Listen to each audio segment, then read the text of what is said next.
पंजाबी गायक सिद्धू मूसेवाला की हत्या को 1 साल हो गया है। आज यानी सोमवार को मूसेवाला की पहली बरसी है। इस मौके पर मूसेवाला का परिवार और चाहने वाले उन्हें याद कर रहे हैं। पंजाब पुलिस सिद्धू की हत्या के मामले में 25 से ज्यादा लोगों को गिरफ्तार कर चुकी है। कुल 34 आरोपी नामजद हैं।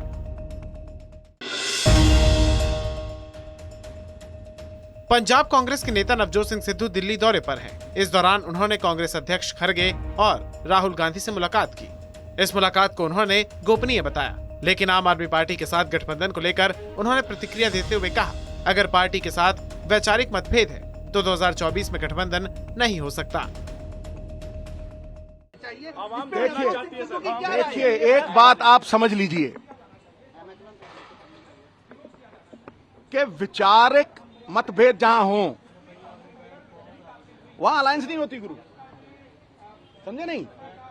तो इस बात पे मैं बहुत साफ हूं कि मेरी लड़ाई सत्य के पथ की है। जहां द्वंद्व होता है मैं सत्य के रास्ते पे चढ़ता हूं और वहीं चलता हूं।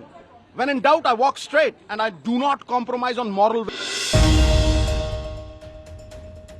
संयुक्त राष्ट्र के टॉप 10 गैंगस्टरों में शामिल अमरप्रीत समरा उर्फ चक्की की गोली मारकर हत्या कर दी गई।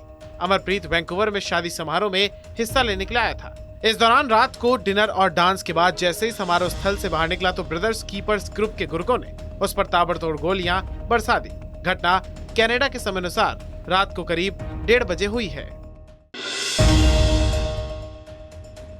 राजधानी दिल्ली के शाहबाद डेरी इलाके में नाबालिग लड़की साक्षी की निर्मम हत्या कर दी गई। इस वारदात को अंजाम देने वाले लड़के की पहचान साहिल के रूप में हुई है, जिसे यूपी के बुलंदशहर से गिरफ्तार कर लिया गया। इस मर्डर का सनसनीखेज सीसीटीवी फुटेज भी सामने आया है, जिसमें साहिल नाम का ये लड़का धारदार हथियार और पत्थर से साक्षी के ऊपर बेरहमी के साथ हमला कर रहा है। बताया जा रहा है कि करीब 20 से ज्यादा बार साक्षी पर उसने प्रहार किया। नाबालिग लड़की के मर्डर के मामले में दिल्ली के मुख्यमंत्री अरविंद केजरीवाल ने कानून व्यवस्था को लेकर दिल्ली के उपराज्यपाल पर हमला बोला है। उन्होंने कहा है कि दिल्ली में खुलेआम एक नाबालिग लड़की की बेरहमी से हत्या कर दी जाती है। ये बेहद दुखद और दुर्भाग्यपूर्ण है। अपराधी बेखौफ हो गए हैं, पुलिस का कोई डर नहीं है। आगे उन्होंने कहा, एलजी साहब, कानून व्यवस्था आपकी जिम्मेदारी है, कुछ कीजिए। दिल्ली के लोगों की सुरक्षा सबसे महत्वपूर्ण है। दिल्ली की शिक्षा मंत्री आतिशी ने रिठाला में एक सरकारी स्कूल की नई बिल्डिंग का उद्घाटन किया। इस दौरान उन्होंने कहा, अगर हम भारत को दुनिया में नंबर 1 बनाना चाहते हैं तो ये तभी संभव है जब हर बच्चे को अच्छी शिक्षा मिलेगी। अमेरिका हो, फ्रांस, जर्मनी, कनाडा हो, सभी ने सरकारी शिक्षा को दुरुस्त किया है। ये सपना कि हर बच्चे को अच्छी शिक्षा मिले, ये सिर्फ एक सपना इसलिए नहीं है कि गरीब बच्चे को अच्छा मौका मिले, ये देश के लिए एक सपना है। अगर हम भारत को दुनिया का नंबर 1 देश बनाना चाहते हैं तो वो तभी संभव है जब हम इस देश के हर बच्चे को बेहतरीन से बेहतरीन शिक्षा का अवसर दे पाएंगे। आज जिन सब देशों को हम दुनिया में आगे मानते हैं, चाहे वो अमेरिका हो, चाहे वो इंग्लैंड हो, चाहे वो फ्रांस हो, जर्मनी हो, कनाडा हो, ये वही देश हैं जिन्होंने बेहतरीन से बेहतरीन सरकारी स्कूलों में अपने बच्चों को पढ़ाया है, बच्चों को शानदार शिक्षा के अवसर दिए हैं। तो आज जो दिल्ली में हो रहा है, जो दिल्ली में ये शिक्षा क्रांति आई है, ये ना सिर्फ दिल्ली के बच्चों को एक बेहतरीन भविष्य दे रही है, ये भारत को दुनिया का नंबर 1 देश बनाने के लिए एक अहम कदम है जो अरविंद केजरीवाल जी और मनीष सिसोदिया जी ने रखा है।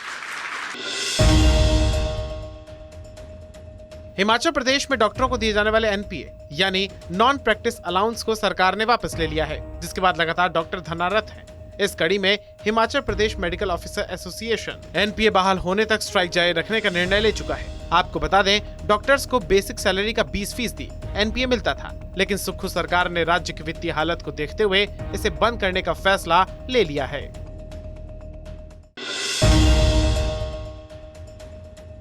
पीडीपी प्रमुख और जम्मू कश्मीर की पूर्व मुख्यमंत्री महबूबा मुफ्ती ने एक बार फिर से जम्मू कश्मीर के अलगाववादी नेता यासीन मलिक का समर्थन किया है। शनिवार को उन्होंने ट्वीट करते हुए लिखा, यासीन मलिक जैसे राजनीतिक कैदी के मामले की समीक्षा और पुनर्विचार किया जाना चाहिए। उनकी तरफ से जोर देकर कहा गया कि इस देश में जब प्रधानमंत्री की हत्या करने वालों को माफ किया जा सकता है, तो ऐसे में यासीन मलिक की सजा का रिव्यू होना चाहिए। अमृतसर में बीएसएफ के जवानों ने रविवार की रात एक बार फिर से सीमांत गांव धनोई खुर्द के पास पाकिस्तान की ओर से घुसे ड्रोन को मार गिराया। बीएसएफ ने खेत में सर्च ऑपरेशन के दौरान हेरोइन की कंसाइनमेंट के साथ लोहे का रिंग को बरामद किया है। जवानों ने बरामद पैकेट के अंदर से 2 किलो 700 ग्राम हेरोइन बरामद की है। इससे पहले शनिवार की रात को भी बीएसएफ ने एक ड्रोन को मार गिराया था। हेडक्वार्टर अमृतसर के अंतर्गत 22 बटालियन की एक बीओपी पुलमरान की जो डेप्थ पार्टी थी, उन्होंने एक ड्रोन को जो कि पाकिस्तान से इंडिया की तरफ आ रहा था उसकी आवाज़ सुनी और उन्होंने उस पर फायर किया और नीचे आते हुए ड्रोन का उन्होंने पीछा कर उस ड्रोन को रिकवर किया, जो कि बाद में देखने में पता लगा कि वो क्वाडकॉप्टर था DJI मैट्रिस RT